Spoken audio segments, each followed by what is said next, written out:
तो students FM में, SFM में, एफएम नहीं बोलेंगे अपन, क्या बोलेंगे, एसएफएम। तो एसएफएम में मैंने बोला अभी कोर्स शुरू नहीं करेंगे, अभी एक बेसिक चीज सीखेंगे और उस चीज का नाम था time value of money.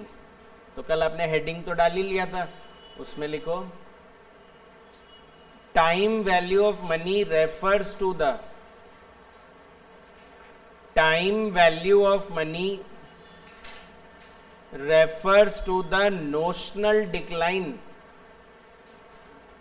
Time value of money refers to the notional decline in the value of money,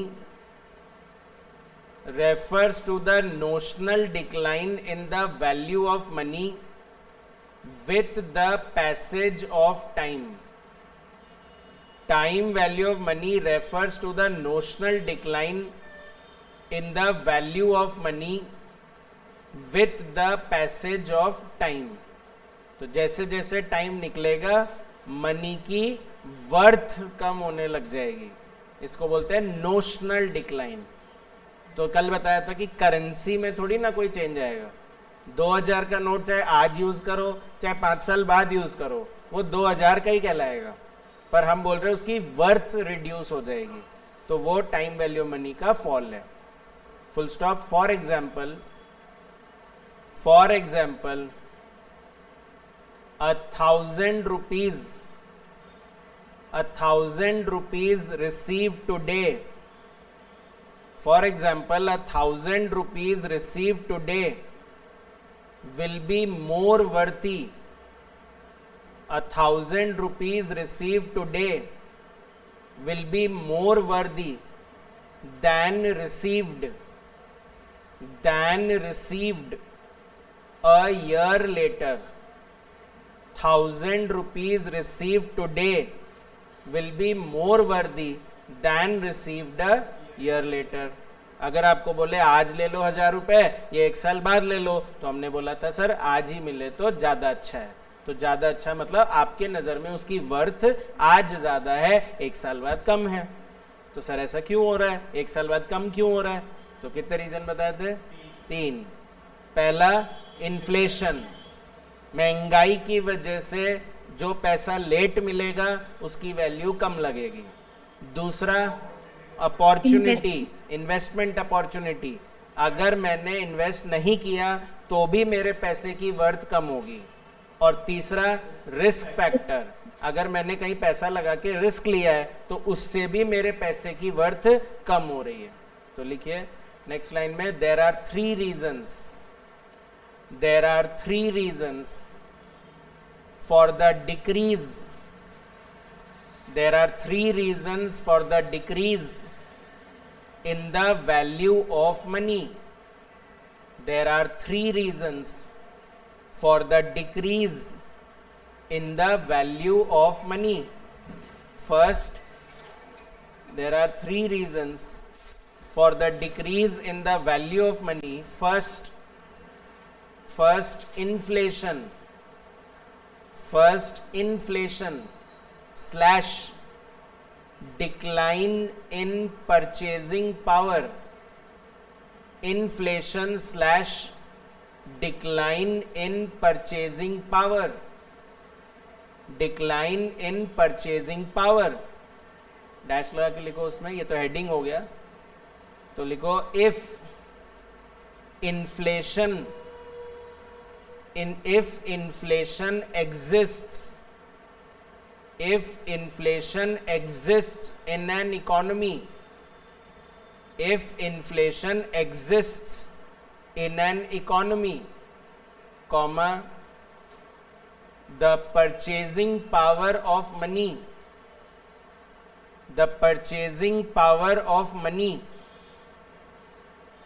will be more today. The purchasing power of money will be more today than a year later.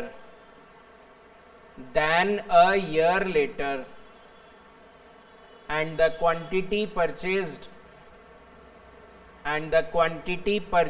will reduce. and the quantity purchased will reduce, comma 10 value of money reduces, 10 value of money reduces. तो कल मैं आपको बोल रहा था कि inflation से पैसे की वैल्यू गिरती है, वही मैंने आपको भी लिखवाया है, तो मैं एक बार फिर एक्सप्लेन कर दे रहा हूँ कैसे गिर रहा है. जैसे मान लीजिए T0 मतलब आज, टुडे, ठीक है, आज मेरे पास, या मान लीजिए आज एक बास्केट ऑफ फ्रूट्स खरीदने के लिए, ठीक है, बास्केट ऑफ फ्रूट्स खरीदने के लिए मुझे 1000 रुपीज देना पड़ रहा है. 1000 रुपए में एक बास्केट ऑफ फ्रूट्स आ जाता है. अच्छा सर, इस बास्केट ऑफ फ्रूट्स में कितने केजी है सर? तो मान लेते हैं कि 50 रुपीज पर केजी का फ्रूट आ रहा है. तो बता सकते हो कितने केजी है? हाँ, 20 किलो है. 20 किलो खरीद पा रहा हूं मैं. तो आज 1000 रुपए में 20 किलो फ्रूट खरीद पा रहा हूं मैं. अब क्या हुआ, एक साल में इन्फ्लेशन हो गया, मान लीजिए 6% का इन्फ्लेशन हो गया, जो एक्चुअली इंडिया में अभी चल रहा है. 6% महंगाई तो चली रही है. तो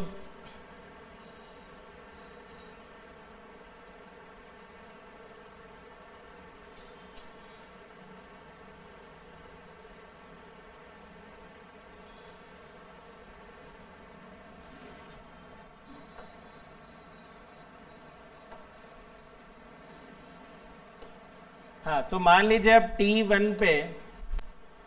T1 पे ये जो फ्रूट्स है ना, ये अब कितने के हो गए? 53 रुपीज पर केजी. 6% महंगाई हो गई, तो ये 50 रुपए का फ्रूट अब 53 रुपए का आने लग गया. अच्छा, मैं तो वही 1000 रुपए लेके पहुंचा और मैंने बोला वही बास्केट ऑफ फ्रूट्स बना दो, तो बना तो देगा, पर कितने फ्रूट्स निकलेंगे? 18.86 केजी आ रहा है. तो मतलब वही 1000 रुपए लेके गया, फिर भी मेरे को कम क्वांटिटी मिल रही है. तो यही लगेगा ना मन में कि यार 1000 रुपए की वैल्यू ही कम हो गई. समझ रहे हो? तो वही है fall in value of money. Inflation हमारे पैसे की वैल्यू को कम कर देता है. सबको क्लियर? नेक्स्ट लिखिए सेकंड है investment opportunity.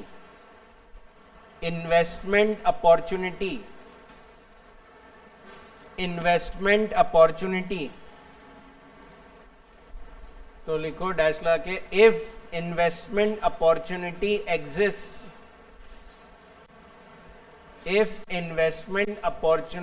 Exist, comma it will increase the value of money. If investment opportunity exists, it will increase the value of money. Full stop. However, if such opportunity is not utilized,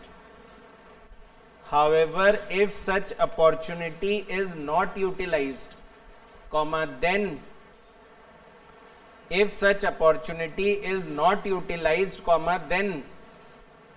the value of money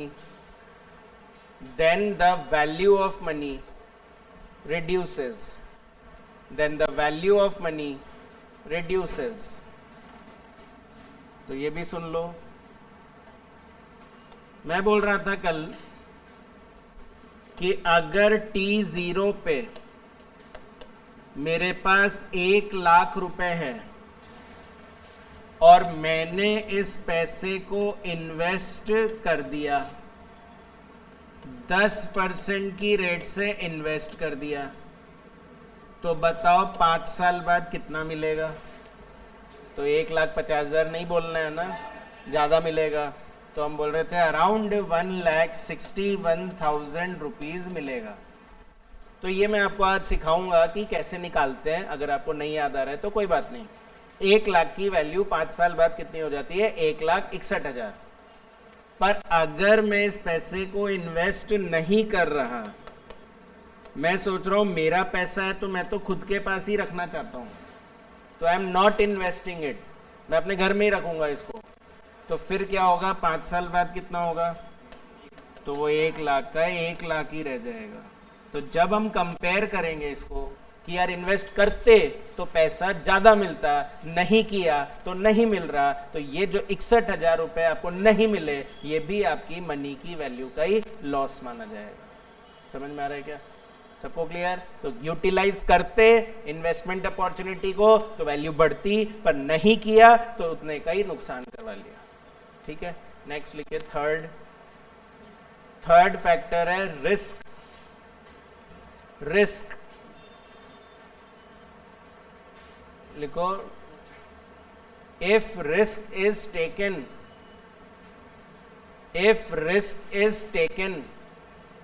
comma then it should be, if risk is taken comma then it should be compensated। Risk लेने में बुराई नहीं है, पर अगर risk ले रहे हैं तो उसका क्या मिलना चाहिए, कंपेंसेशन, जिसको आप लोगों ने बोला हुआ है प्रीमियम। रिस्क ले रहे हैं तो रिस्क का प्रीमियम मिलना चाहिए। तो if risk is taken comma then it should be compensated suitably. अच्छा, ऐसे भी नहीं कि चलो 1-2% ज्यादा दे देते हैं, कोई बात नहीं। अगर रिस्क लिया है तो जितना रिस्क लिया है उतना ही उसका कंपेंसेशन मिलना चाहिए। जैसे आप लोगों ने इंटर में लिवरेज टॉपिक पढ़ा हुआ है, लिवरेज भी तो यही सिखाता था, DOL, DFL, DCL, कि जितना हाई रिस्क होगा मतलब उतना बेनिफिट भी ज्यादा मिलेगा। समझ रहे हो? तो रिस्क जितना लिया है उसके हिसाब से सूटेबल प्रीमियम मिलना चाहिए, full stop. However if such compensation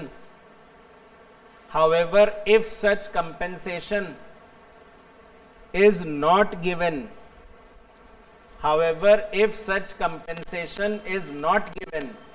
comma then the value of money, received declines। The value of money received declines। इसको भी सुन लो। मान लीजिए स्टूडेंट्स, आज मैंने T0 पे 1 लाख रुपए इन्वेस्ट करने का सोच लिया है कि मेरे पास 1 लाख रुपए है, तो मुझे समझ में आ गया इन्वेस्ट करने से पैसे की वैल्यू बनी रहती है। अगर इन्वेस्ट नहीं करूंगा तो मैं अपने पैसे की वैल्यू को डुबा दूंगा। तो मैंने रेडी कर लिया कि हाँ ठीक है, इन्वेस्ट करूंगा। अच्छा, इन्वेस्ट करने का कोई एक ऑप्शन नहीं होता है, इन्वेस्ट करने के मल्टीपल ऑप्शंस होते हैं। जैसे मैं बोलूं सबसे सेफेस्ट ऑप्शन क्या है, हाँ FD। सबसे सेफेस्ट ऑप्शन क्या है, पोस्ट ऑफिस में NSC, मतलब आप बोलना चाह रहे गवर्नमेंट को दे दो। गवर्नमेंट को पैसा देना सबसे सेफ माना जाता है, जिसको आप लोग ट्रेजरी बिल बोले होगे शायद इंटर में, है ना, रिस्क फ्री रेट बोलते हैं उसको, कि बिना रिस्क के भी वहां पर रिटर्न मिलता है। जैसे आजकल गवर्नमेंट का एक सॉवरेन गोल्ड बॉन्ड आ रहा है, मार्केट में चल रहा है ना बहुत टाइम से, जब से बीजेपी गवर्नमेंट आई है तब से सॉवरेन गोल्ड बॉन्ड निकाल रहे हैं वो।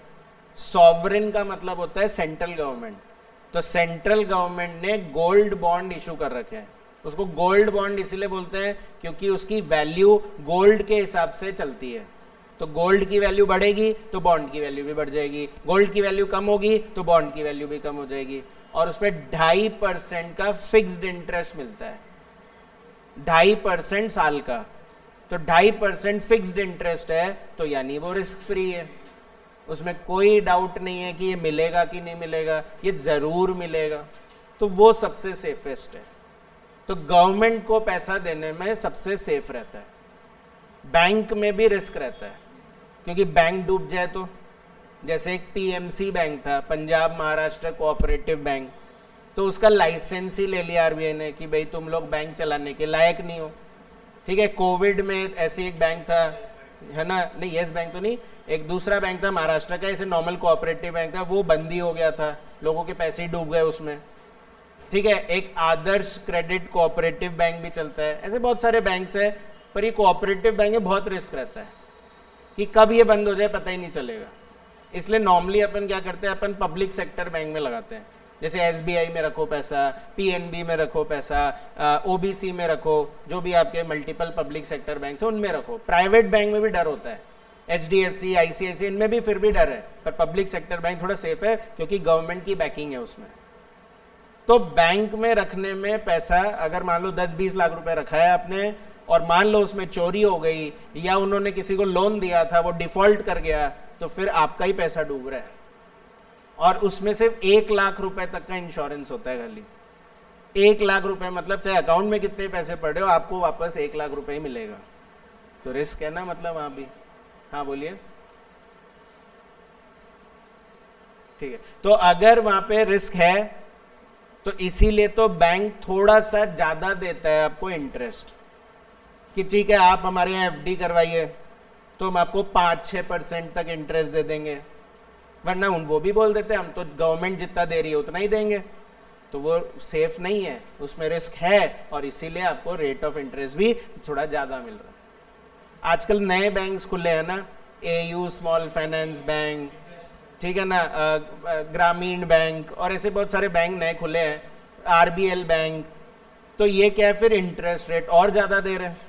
ये बोल रहे हैं हमारे बैंक में पैसा डालो हम आपको 7-8% इंटरेस्ट दे देंगे, पर अगेन नया बैंक है, डर तो है क्या पता बंद हो जाए अचानक से, तो वो रिस्क आप ले रहे हो और इसीलिए आपको रेट ऑफ इंटरेस्ट भी ज़्यादा मिल रहा है।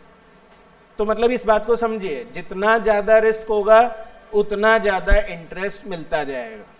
यही अब आप सोचो कि नहीं बैंक में नहीं सर, हम तो एक काम करते हैं किसी कंपनी को लोन दे देते हैं। कंपनी में लोन कैसे लिया जाता है, डिबेंचर्स के फॉर्म में, बॉन्ड्स के फॉर्म में। सर कंपनी को लोन देते हैं तो अब क्या वो कंपनी आपको 4-5% ऑफर करेगी? आप दोगे ही नहीं उसको। आप बोलोगे एक तो रिस्क ले रहे हैं और हमको तुम 4-5% ही दे रहे हो, हमको थोड़ा और ज़्यादा दो। तो जब वो 10% देंगे तब आपका मन होगा ना कि अच्छा इसमें भी लगा देते हैं सर।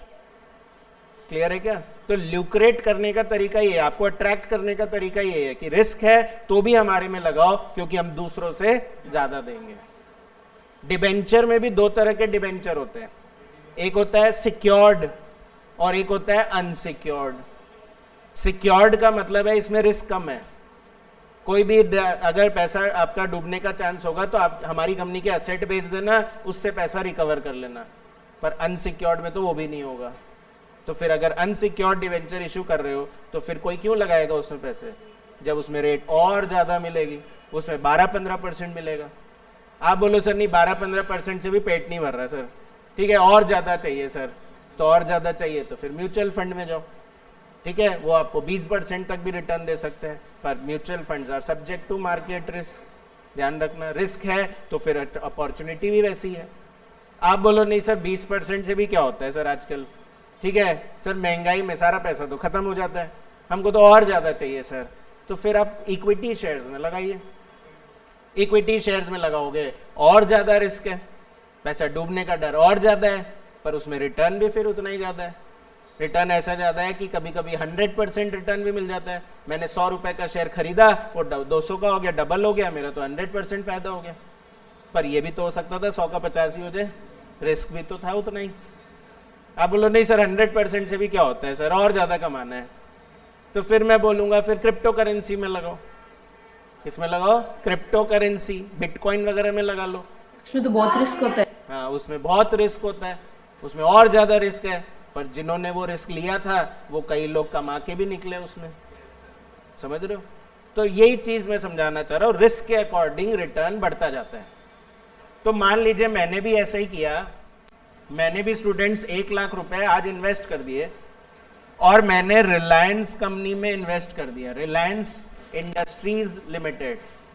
रिलायंस भी 2 है ना, एक तो है मुकेश अंबानी वाला रिलायंस और एक है अनिल अंबानी वाला रिलायंस, ठीक है। मुकेश में कैश ही है ना, तो मतलब खूब पैसा है वहां पर, और अनिल में नीली है, मतलब पैसा 0 ही है वहां पे। तो अपने को मुकेश अंबानी वाली में लगाना है, अनिल अंबानी वाले में नहीं लगाना है। तो मैंने उस रिलायंस इंडस्ट्रीज में पैसा लगा दिया, शेयर खरीद लिए उस कंपनी के, कितने का शेयर है एक बताना? रिलायंस इंडस्ट्रीज लिमिटेड का एक शेयर कितने का होगा सर? अराउंड 2400। हाँ, अराउंड 2500 रुपये बोल दूं? हाँ ठीक है, मतलब 2000, 2500, 3000 ये रेंज है इसकी।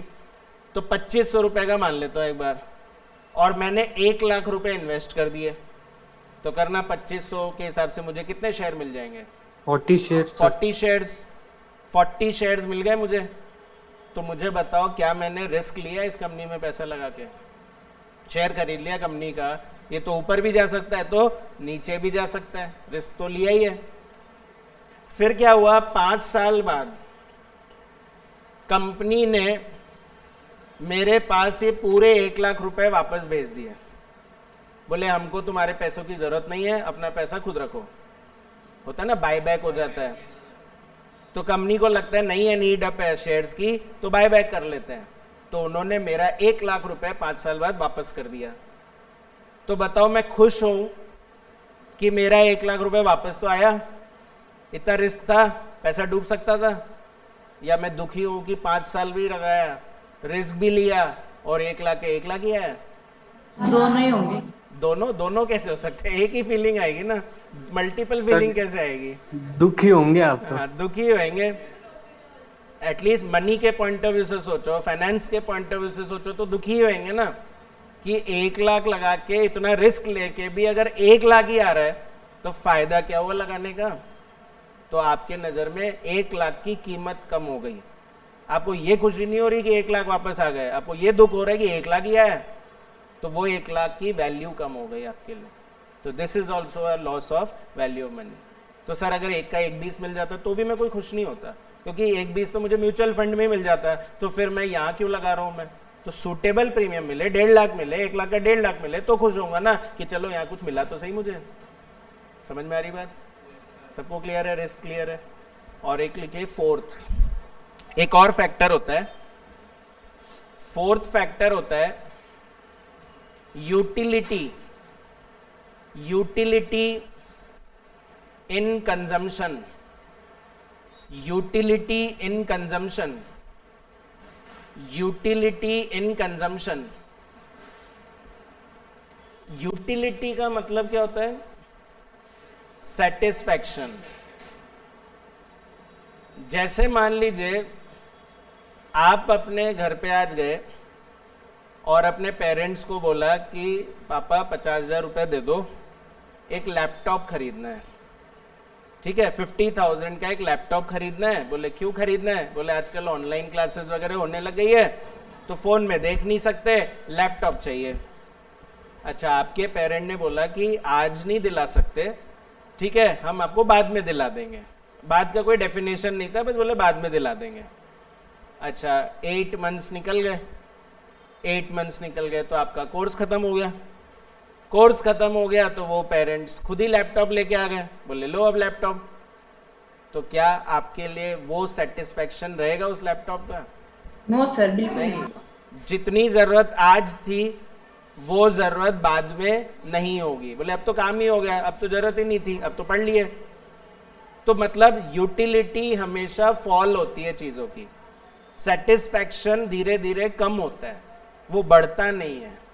तो यानी मनी भी अगर अपने पास है तो उसका सेटिस्फैक्शन लेवल धीरे धीरे कम हो जाएगा। जैसे मान लो आप लोग सीएमए कर लेंगे तो आप ना जॉब में जाएंगे, तो जब पहली सैलरी मिलेगी ना तो अलग खुशी होगी, चाहे वो 20,000 ही मिले चाहे 50,000 ही मिले, पर लगेगा यार पहली बार कमाया है, ये हमारी फर्स्ट सैलरी है, तो सेटिस्फैक्शन लेवल वेरी हाई। पर क्या होगा, 4-5 महीने निकल जाएंगे तो लगेगा यार इतने से पैसे के लिए क्या काम कर रहे हैं, थोड़ा कहीं और जाएंगे और किसी कंपनी में जाएंगे, थोड़ा और कमाएंगे, तो मतलब वही पैसे की वैल्यू कम हो गई ना अब आपके लिए। तो utility of money starts reducing, इसको हम बोलते हैं law of diminishing marginal utility. Economics में कभी पढ़ा होगा कि यूटिलिटी धीरे धीरे कमी होती है। मैं पहला आइसक्रीम खाऊंगा यूटिलिटी ज्यादा है, पर मैं दूसरा आइसक्रीम खाऊंगा तो यूटिलिटी कम है। ठीक है, तो वही पैसों की भी ऐसी पोजीशन है, यूटिलिटी कमी होएगी धीरे धीरे। अगेन फॉरेनर्स है, जैसे अमेरिकन है ना, यूएस में मैंने आपको बोला वहाँ महंगाई नहीं है, वहाँ कोई इन्वेस्टमेंट अपॉर्चुनिटीज़ ही नहीं है, तो वहाँ के लोग फिर उस पैसे का क्या करते हैं, बता सकते हैं कोई? कोई वहाँ सर, पे invest जॉब कर करते रहा है हैं। और पैसा कमा रहा है, तो क्या करते हैं इन्वेस्ट वो? करते हैं सर। स्टॉक मार्केट में लगा देते हैं, पैसा कमाए और स्टॉक मार्केट में लगा दो। हाँ, एलॉन मस्क इन्वेस्ट है, करते हैं सर। सोचो एलॉन मस्क है, इतना अमीर इंसान है, दुनिया का नंबर 1 अमीर इंसान है, कमाता है पैसा, तो क्या करता है उसका? हाँ, प्रॉपर्टी, उन्होंने अपनी सारी प्रॉपर्टी बेच दी, सर ट्विटर परचेज करते हैं। है ना?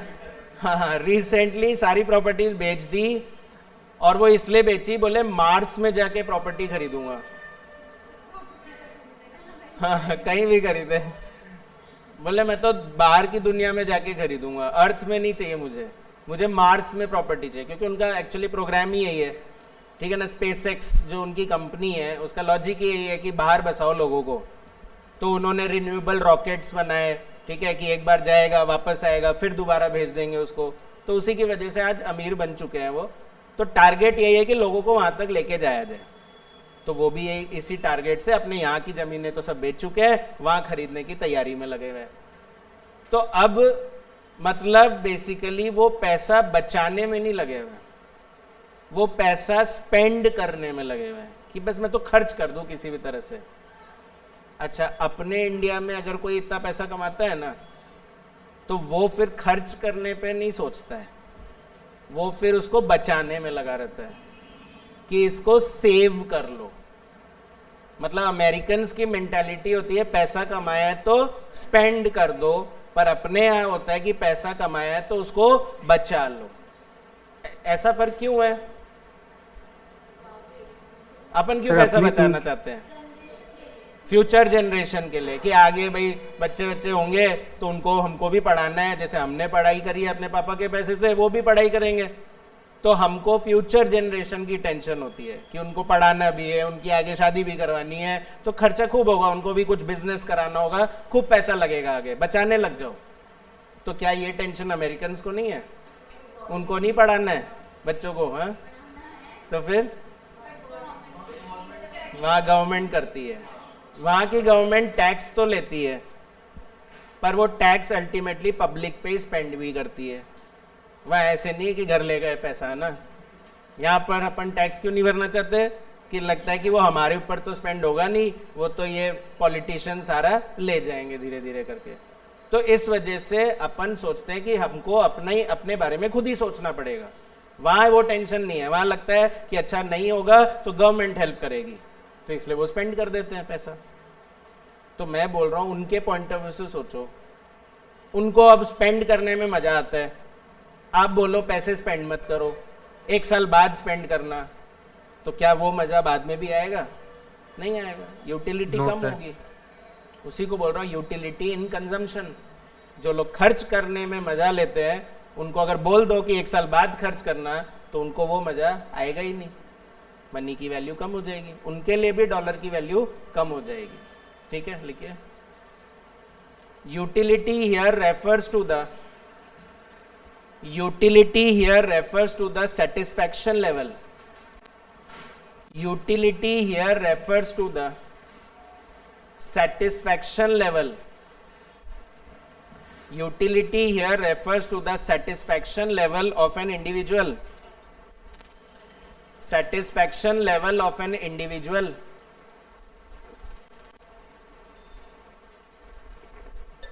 Utility here refers to the satisfaction level of an individual in spending money. In spending money. Full stop. This utility falls. This utility falls as the time passes. This utility falls as the time passes. ठीक है, ये utility गिरती है धीरे धीरे। चलिए, अब बात आती है कि मैंने आपको ये क्यों समझाया कि टाइम वैल्यू मनी इन 3 वजह से कम होता है, 4 वजह से। अच्छा, यूटिलिटी को हम लोग कभी भी एफएम में पढ़ते नहीं है, वो सिर्फ इकोनॉमिक्स की बात रह जाती है। एफएम में इसलिए नहीं पढ़ा जा सकता क्योंकि यूटिलिटी को कोई मेजर नहीं कर सकता, कि मेरा सेटिस्फैक्शन लेवल अलग हो सकता है, आपका सेटिस्फैक्शन लेवल अलग हो सकता है, सबके लिए सेटिस्फैक्शन लेवल अलग होता है।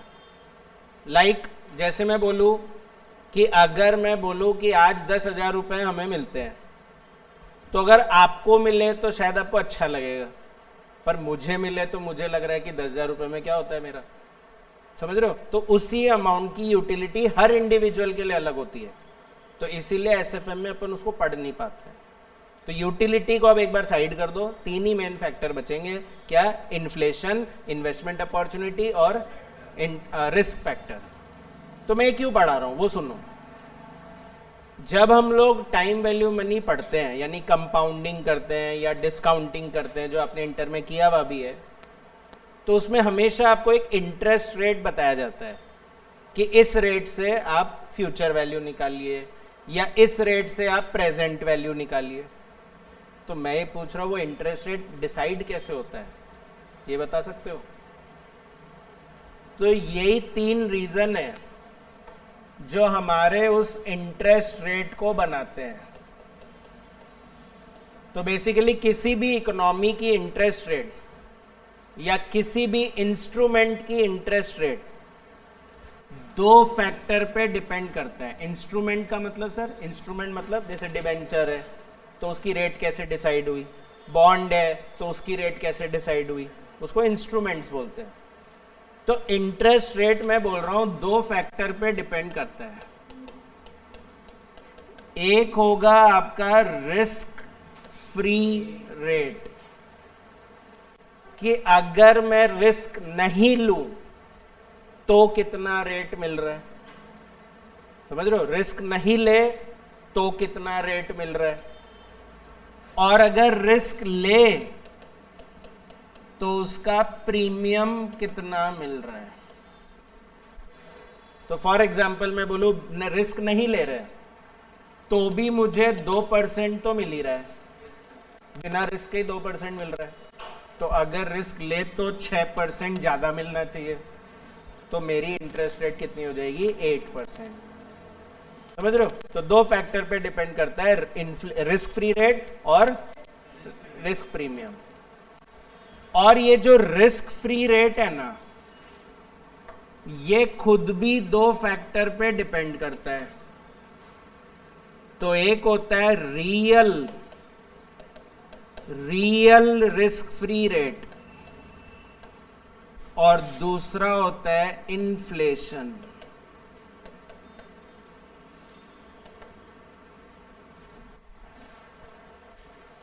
सर ये क्या है रियल रिस्क फ्री रेट? जैसे मान लो मैं बोल रहा था अमेरिका, क्या वहां पे इन्फ्लेशन है? अभी छोड़ दो, अभी एक्सेप्शन है, नॉर्मली क्या बोलेंगे वहां पे इन्फ्लेशन नहीं है।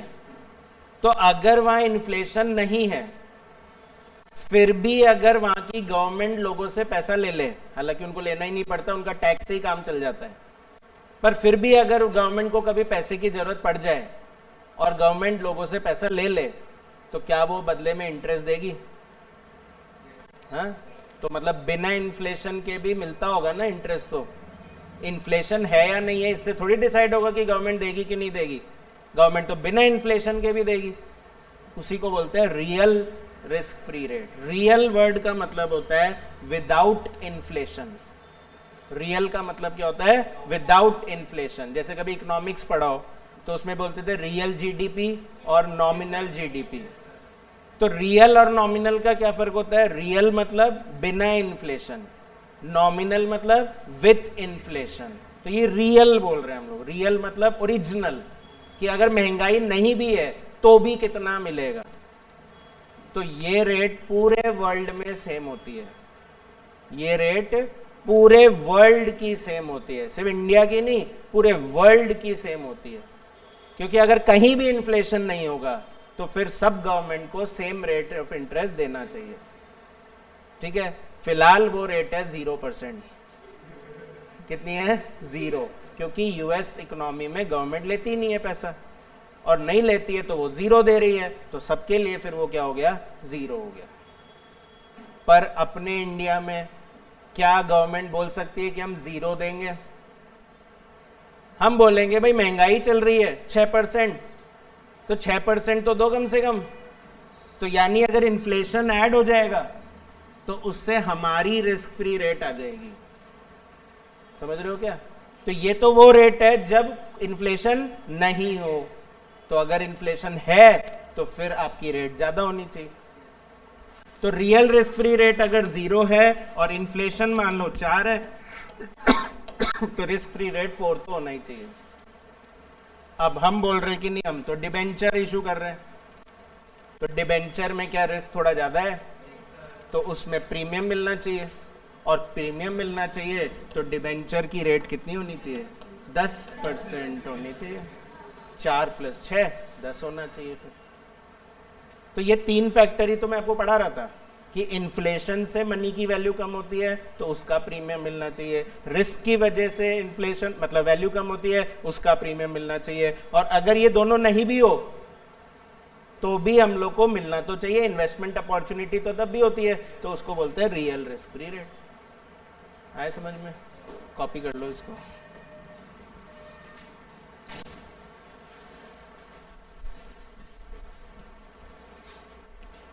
सर ये बनाना है क्या? हाँ, कॉपी करना है।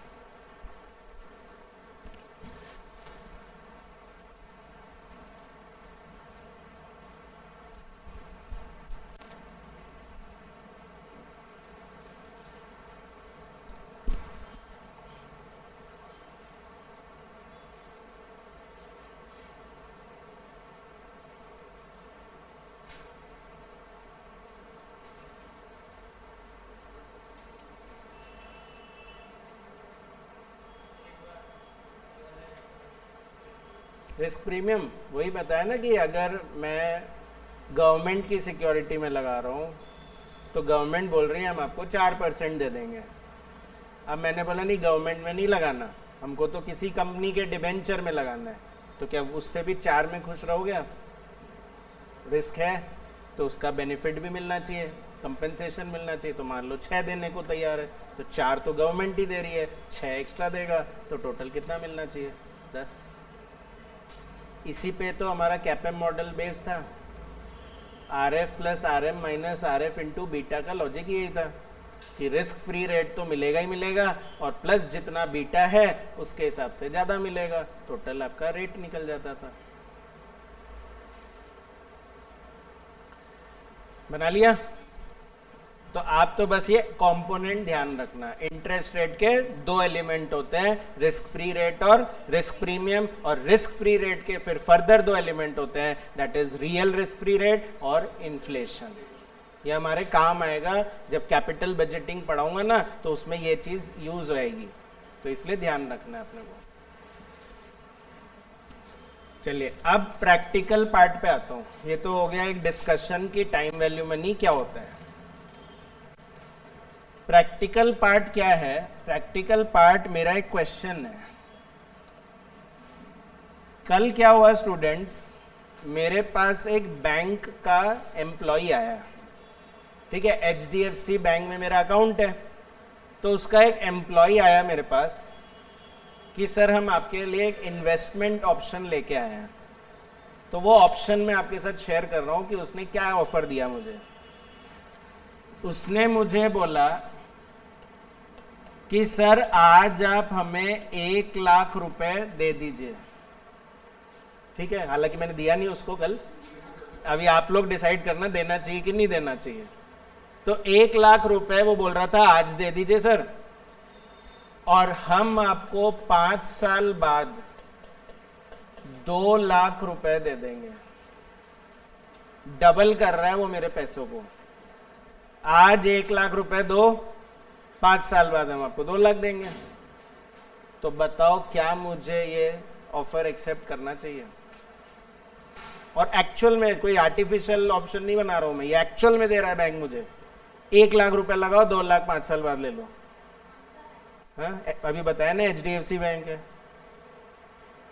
दे रहा है वो ये ऑफर मुझे। बताओ क्या मुझे ये ऑफर एक्सेप्ट करना चाहिए?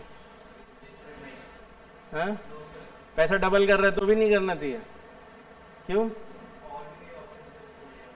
क्या ऑप्शन है बताना? अच्छा, ये बोल रहा है सर आप तो शेयर मार्केट में लगा दो सर, पर ध्यान रखना शेयर मार्केट में पैसा डूब भी सकता है। हाँ, यहां भी वो गारंटी तो नहीं दे रहा कि हो ही जाएगा, बोल रहे पर हम लोग ट्रेंड बेसिस पे बोल सकते हैं, हमने पहले भी पैसा डबल किया है लोगों का, तो हम आपका भी डबल कर देंगे। तो आप बोल रहे हो कि सर नहीं, आप कोई और ऑप्शन देखो कि आपके पास और कोई ऑल्टरनेटिव है क्या? हाँ बोलो। हाँ वही एग्जैक्टली मैं वही निकलवाना चाह रहा हूँ आपसे, मुझे इसको इवेलुएट करना पड़ेगा, मैं ऐसे थोड़ी ना बस अंधाधुन बोल दूंगा हाँ ले लो भाई। At least being a financial management teacher मुझे तो नहीं बोलना चाहिए कि हाँ ले लगा दूंगा, मैं इवेलुएट करूंगा इसको, और वही मैं आपको भी सिखाना चाह रहा हूँ, इवेलुएशन करना पड़ेगा हर चीज का। तो हम ये देखेंगे या तो कि इन्फ्लेशन कितना है, भाई पता चला कि पैसे तो डबल कर रहे हैं पर चीजें तो 4 गुना बढ़ जाएगी 5 साल में, तो ये डबल पैसा भी मेरे लिए बेकार है। या तो मैं इन्फ्लेशन देखूं, या जैसे कि मैंने बोला रिस्क देखो कि भाई गारंटी है क्या कि डबल कर रहा है क्या, या बस ऐसी बेवकूफ़ी बना रहा है। तो मान लो मैं बोलूं कि नहीं गारंटी दे रहा है, तो तीसरी चीज मैं देखूंगा क्या मेरे पास कोई अपॉर्चुनिटी है, मैं कहीं पैसा इन्वेस्ट कर सकता हूं कहीं और। तो मान लीजिए मैं कहीं और इन्वेस्ट करूं तो उसमें मुझे 15% इंटरेस्ट मिल रहा है, ठीक है। मान लीजिए फॉर एग्जांपल मैं म्यूचुअल फंड में ही लगा दूंगा तो 15% इंटरेस्ट तो मुझे वहीं मिल रहा है। सर कैसे डिसाइड हुआ ये 15? तो वो बता दिया, risk free rate plus risk premium मिला के 15% मिल रहा है। तो बताओ क्या 2 लाख अच्छा है? No sir. कैसे निकाला? सर वो प्रेजेंट Yes, sir, वैल्यू को अच्छा है। फ्यूचर वैल्यू में कन्वर्ट कर लिया। मतलब 14.8 One- मिल रही है। सर 2,31,306 हो नहीं, जाएंगे बात ये आ रही है कि मैं वैल्यू वाइज डिसाइड करूं या मैं रेट वाइज डिसाइड करूं। सर तो वैल्यू, चैप्टर क्या बोल रहा है? Time value of money. Value बताओ, रेट मत बताओ, ठीक है। तो वैल्यू निकाल रहे थे आप, तो ऑनलाइन में बता रहे कितना मिल रहा है? 231,306 306 आ रहा है। 0.07। हाँ ठीक है, पॉइंट छोड़ो, 7 पैसे मैं उसको बोल दूंगा, माफ कर दिया, ठीक है। तो 2,31,306 रुपए मिलेंगे अगर मैं कहीं और इन्वेस्ट करता हूँ। गलत आ रहा है? 2,11,135 आ रहा है। अच्छा अच्छा, 211 201135 201135 35 ठीक है, 3536 मान लो। तो 2,01,136 रुपए मैं खुद बना सकता हूं इसका, और वो बोल रहा है कि 2 लाख दूंगा। तो मैं क्या बोलूंगा? अपना ऑफर अपने पास रख, ठीक है, मैं खुद ही कर लूंगा। पर अगर यही रेट अगर मान लो मेरी 10% होती, मैं 10% से ज्यादा कहीं इन्वेस्ट कर ही नहीं सकता, तो मेरे लिए इसकी वैल्यू हो गई कितनी, वो मैंने बताया हुआ है 161,051 आएगा। तो मैं बोलूंगा तुम्हारा ऑफर तो बहुत अच्छा है, 2 लाख रुपए है। समझ रहे हो? यानी आपने क्या किया? प्रेजेंट वैल्यू को फ्यूचर वैल्यू में कन्वर्ट किया और फिर डिसाइड किया कि करे या नहीं करे। इसी को अपन बोलते हैं कंपाउंडिंग टेक्निक। क्या बोलते हैं? Compounding technique. पर क्या है, मेरे पास स्टूडेंट्स एक और ऑप्शन था। वो दूसरा ऑप्शन ये था कि मैंने इस 2 लाख की आज की वैल्यू निकाल लेता। 2 लाख दे रहा है ना 5 साल बाद, उसकी प्रेजेंट वर्थ निकालो और वही रेट ले लो 15%। तो ठीक है, जो भी आएगा वो मैं सिखाऊंगा आपको। पर मान लो उसकी वैल्यू आ जाती है 15% से 9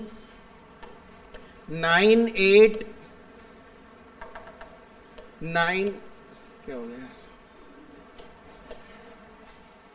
मान लीजिए वैल्यू आ गई 98,023। ऐसे ही मैं अज्यूम कर रहा हूं। तो 2 लाख की आज की वैल्यू 98,000 रुपए ही है और वो मुझसे लेके जा रहे हैं 1 लाख, तो मैं बोलूंगा 1 लाख दे रहा हूं, 98,000 वापस कर रहे हो, तो मुझे तो नहीं चाहिए ऐसा ऑफर। इसको बोलते हैं डिस्काउंटिंग करना। तो मनी की वैल्यू निकालने के मैं समझाना चाह रहा हूं 2 रास्ते हैं। कभी भी डिसाइड करना है कि मनी की वैल्यू कितनी है, तो 2 रास्ते हैं, या तो फ्यूचर वैल्यू निकालो और या फिर प्रेजेंट वैल्यू निकालो। फ्यूचर निकालोगे तो मैं बोलूंगा कंपाउंडिंग कर रहे हो, और प्रेजेंट निकालोगे तो मैं बोलूंगा डिस्काउंटिंग कर रहे हो। तो जैसे आपने कैपबज पढ़ा हुआ है, कैपिटल बजटिंग, तो उसमें हम लोग फ्यूचर नहीं करते थे, उसमें हम प्रेजेंट निकालते थे कि आज अगर पैसा लगाया है तो बदले में आज कितना पैसा मिलेगा। पीवी ऑफ कैश आउटफ्लो और पीवी ऑफ कैश इनफ्लो दोनों कंपेयर करते थे, बोलते थे नेट में फायदा है, एक्सेप्ट कर लो। तो मतलब डिस्काउंटिंग भी काम में लेते हैं, ऐसा नहीं है कि हमेशा बस कंपाउंडिंग ही करते हैं। ठीक है, कई टर्म इंश्योरेंस प्लान चलते हैं आजकल। Term insurance plan, term insurance क्या होता है? एक तो होता है लाइफ इंश्योरेंस नॉर्मल, और एक होता है टर्म इंश्योरेंस। क्या होता है इसमें? सर एक फिक्स टाइम पीरियड के लिए। नॉर्मल लाइफ इंश्योरेंस भी फिक्स पीरियड के लिए होता है। जैसे मान लो मैं इंश्योरेंस करा रहा हूं तो ये तो बताना ही पड़ेगा कितने साल के लिए करा रहा हूं, बिना टाइम के कैसे हो सकता है इंश्योरेंस।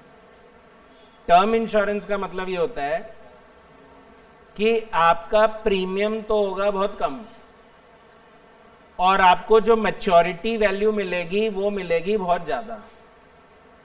जैसे इसमें होता है 1 करोड़ का इंश्योरेंस करा लिया, 2 करोड़ का इंश्योरेंस करा लिया, प्रीमियम आपसे लेंगे 20,000 25,000 बस, पर उसमें सिर्फ डेथ के केस में ही पैसा मिलता है।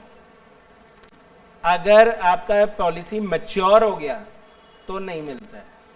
ये टर्म इंश्योरेंस और लाइफ इंश्योरेंस में फर्क होता है। लाइफ इंश्योरेंस में तो क्या होता है, डेथ और maturity which ever is happens आपको पैसा मिलेगा, तो गारंटी है उसमें, मतलब मिलना ही है। डेथ होगी या मैच्योरिटी होगी, दोनों में से पैसा तो मिलेगा ही। टर्म इंश्योरेंस में सिर्फ डेथ पे ही पैसा मिलता है, ठीक है, मैच्योरिटी पे नहीं मिलता। मान लो मैंने बोल दिया 80 साल के लिए मेरा कवर कर दो, मैं जब तक 80 ईयर्स का होऊंगा तब तक के लिए कवर कर लो टर्म इंश्योरेंस, तो क्या होगा, 80 ईयर्स के पहले डेथ हुई तो ही पैसा मिलेगा फैमिली को। अगर मैं 80 साल जी गया तो फिर मेरे को कुछ नहीं मिलेगा।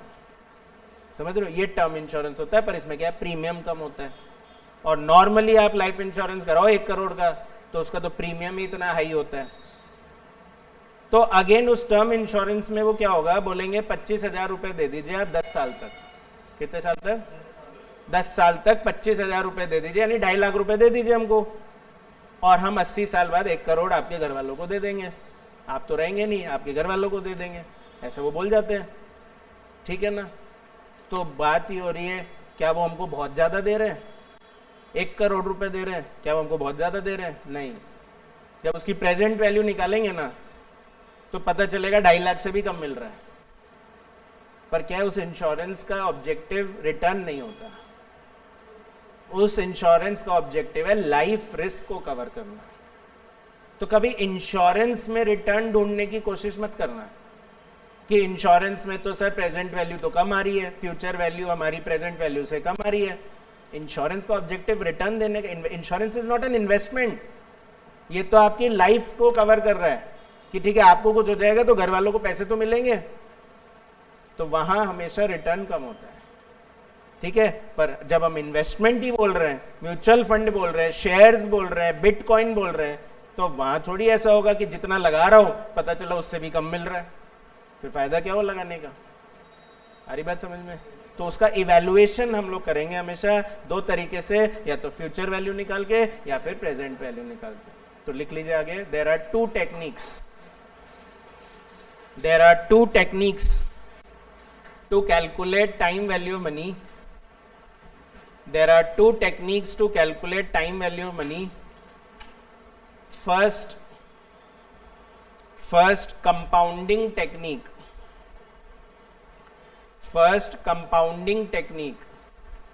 To calculate? There are 2 techniques to calculate time value of money. First, compounding technique. Dash लगा के लिखो, it is use to calculate, it is use to calculate future value of money, it is use to calculate future value of money. और second लिखो discounting technique, discounting technique. Sir repeat कर दूं। First है compounding technique, उसमें लिखे it is use to calculate future value of money. और second लिखिए discounting technique, it is use to calculate, it is use to calculate present value of money. Compounding में it is use to calculate future value of money, discounting में it is use to calculate present value of money. ज़्यादा क्या काम आएगा sir? तो ज़्यादा discounting काम आता है, ठीक है, पर ऐसा नहीं है कि कंपाउंडिंग काम नहीं आएगा। मैंने कल एक नाम लिया था आपके सामने, फ्यूचर्स एंड ऑप्शंस, F&O है ना, उसमें फ्यूचर के लिए ही होता है, तो वहाँ हमेशा फ्यूचर वैल्यू निकलवाऊंगा। पर जब हम लोग कैपिटल बजटिंग पढ़ेंगे, लीज फाइनेंसिंग पढ़ेंगे, तो उसमें सब कुछ आज डिसाइड करना होता है, तो वहाँ हम लोग प्रेजेंट वैल्यू काम में लेंगे। तो अपने कोर्स में दोनों ही काम आएगा, ठीक है। तो आज इतना ही रखते हैं, कल करते हैं इसके आगे।